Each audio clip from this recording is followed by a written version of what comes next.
వివిధ ప్రాంతాలకు సంబంధించినటువంటి ఎన్నికలు అంటే కొన్ని కొన్ని చోట్ల ఏంటంటే ప్రధాన ఎన్నికల కంటే కూడా ప్రాంతీయ ఎన్నికలు ముఖ్యమవుతాయి. లైక్ ఇప్పుడు లడఖ్‌లో జరిగినటువంటిది లేహ్ కౌన్సిల్ అని ఉంటుంది. దానికి జరిగే ఎన్నికల్లో కాంగ్రెసే గెలుస్తుంది. అక్కడ బీజేపీ గెలవల. మొన్న కూడా ఆ కౌన్సిల్‌కి సంబంధించినటువంటి కౌన్సిలరే విధ్వంసానికి పాల్పడింది. అక్కడ కాంగ్రెస్ డామినేషన్ ఓట్ల పరంగా చూస్తే. ఈవెన్ పార్లమెంట్ సభ్యుల పరంగా కూడా బీజేపీ గెలవలేదు అక్కడ.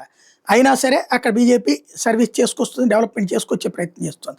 అయితే అస్సాంలో బోడో ఉద్యమం ఒకప్పుడు జరిగితే ఆ బోడో ల్యాండ్ కోసం ఉద్యమం దాన్ని కంట్రోల్ చేసింది బీజేపీ. వచ్చిన తర్వాత వాళ్ళతో చర్చల ద్వారా దారికి తెచ్చింది. బోడోల్యాండ్ కౌన్సిల్ అని ఉంటుంది. అంటే అక్కడ సమస్యలకు సంబంధించి ఏమేం కావాలి, రోడ్డు ఎక్కడ వేయాలి, కాలువ ఎక్కడ వేయాలి, ఏమేం కావాలన్నట్టు నిర్ణయం తీసుకునే అధికారం ఆ కౌన్సిల్కే ఉంటుంది. దీనికి జరిగినటువంటి ఎన్నికల్లో కాంగ్రెస్ పార్టీ తుడిచిపెట్టుకుపోయింది. ఒకప్పుడు అదే డామినేషన్ ఉండేది.